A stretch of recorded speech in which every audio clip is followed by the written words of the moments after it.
नाजरीन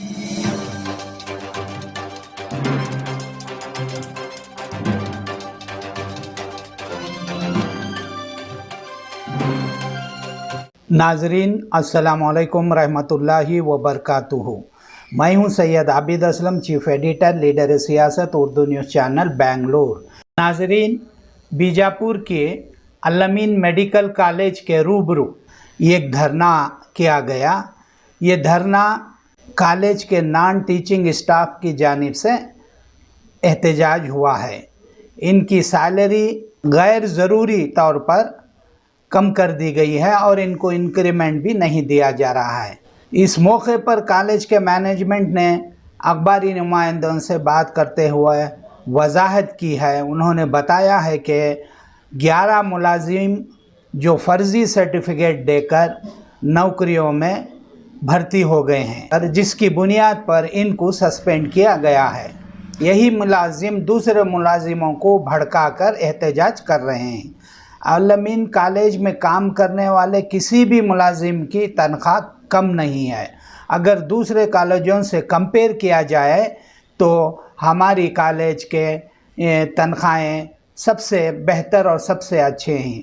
जो लोग एहतजाज में जमा हुए हैं, इनके ख़यालात जानने की हम कोशिश करेंगे। आखिर इन मुलाजिमों को क्या मसाइल हैं और वो क्यों धरना देने पर मजबूर हुए हैं, इसको जानने की कोशिश करेंगे।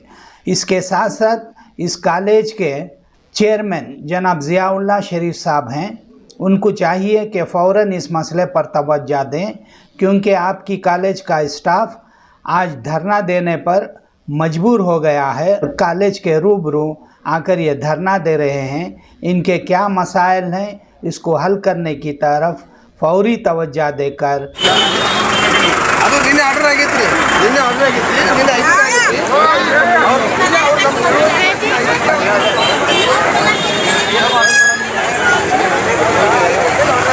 जैकिल बोला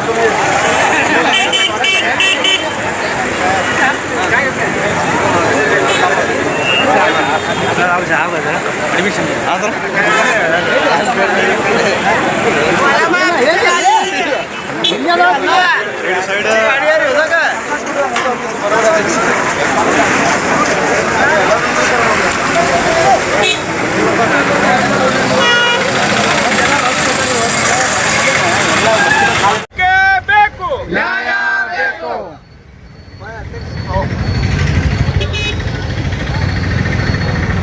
तो हमारा स्ट्राइक, हमारा डिमांड जैसे हम स्ट्राइक करते हैं आज की तारीख से, तो इन्हों क्या करे, वो स्ट्राइक नहीं होना बोल के जाकर कोर्ट को एक अर्जी दिए कि कोर्ट में इनका स्ट्राइक जो है इन्हों बहुत ये करते हैं, इलीगल काम करते हैं, ऐसा करते हैं बोल को कोर्ट में जाकर दाखिल करने के बाद कोर्ट एक आदेश जारी करी कि तुम्हारा स्ट्राइक तुम कर सकते हो, तुम्हारा राइट्स है, लेकिन 500 मीटर दूर जाकर करो को एक आदेश जारी करी।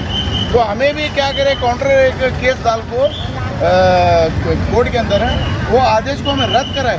तो कोर्ट, ऑनरेबल कोर्ट हमारे फेवर में ये दी कि आप कैंपस के अंदर स्ट्राइक कर सकते हैं, आपका राइट है। तो उन्होंने कैंपस के अंदर हमने एक जगह देना था, अब तक जगह नहीं दिए। अगर जगह दे रहे हैं तो भी ऐसी जगह दे रहे हैं जहाँ पर हम बैठ नहीं सकते, स्ट्राइक नहीं कर सकते। तो ये जो चीज़ें हैं, और इसके साथ साथ मैं आपको बताना चाहता हूँ कि हमारे अल-अमीन के अंदर एक ऐसा तबका है जो 115 के करीब वर्कर्स हैं, जिनको अब तक मिनिमम वेज लागू नहीं किया गया। पिछले 8-10 साल से रह रहे हैं, सिर्फ 5-5.5 हज़ार रुपये में एक दिन छुट्टी करे तो उनकी पगार कट। बेवा भाई को आए, यतीम आए, वो भी उनको कीमत नहीं कर रहे। सरकार के आदेश को मानने तैयार नहीं है। यहाँ तक के डिप्टी लेबर कमिश्नर इनको ये हिदायत दिया है कि आप जो कर रहे हैं लेबर के साथ में ये गैर कानूनी है, अगर इसको आप जल्द से जल्द नहीं रोकेंगे तो हम तुम्हारे ऊपर एक्शन लेते हैं बोल के लिख को देने के बावजूद भी आदेश को नहीं मान रहे। और हमारे साथ जो नाइंसाफ़ी हुई है उसके लिए हम स्ट्राइक कर रहे हैं। आज देखो, हमने जगह अगर उन्हें अंदर दे रहे थे तो हमें रोड पर बैठने की ज़रूरत नहीं थी, लेकिन जगह नहीं देने की वजह से आज हमें रोड पर बैठना पड़ रहा है। अगर ये रोड पर बैठे हैं तो कुछ भी अगर हादसा हुआ, इतनी ट्रैफिक है, किसी की भी जान को खतरा है, ये भी उनको ध्यान नहीं है। तो मेरी गुजारिश इस मीडिया के जरिए ये है, मैनेजमेंट को जल्द से जल्द बुलाकर हमारे मसले हल करें, वरना आइंदा दिनों में, आने वाले दिनों में ये स्ट्राइक जो है और ज़्यादा रफ्तार में बढ़ने वाला है। तो मैं ये बात बोल के ख़त्म करता हूँ। हमारे डिमांड जो है, सबसे पहला डिमांड है हमारा जो 500 लोगों का इंक्रीमेंट पेंडिंग है, 2 साल का इंक्रीमेंट होना। दूसरा डिमांड है जो 4 साल का एग्रीमेंट था, एग्रीमेंट खत्म हुआ तो हमारी सैलरी बढ़ना। अब 4 साल का एग्रीमेंट समझो, 4 साल पहले पगार बढ़ाई थी उन्होंने, ये 4 साल के दरमियान में इतनी महंगाई बढ़ गई, लोगों के घरे चलना मुश्किल आके बैठा है, तो हमारे पगारें जो है इंक्रीज होना, ये दूसरा डिमांड है।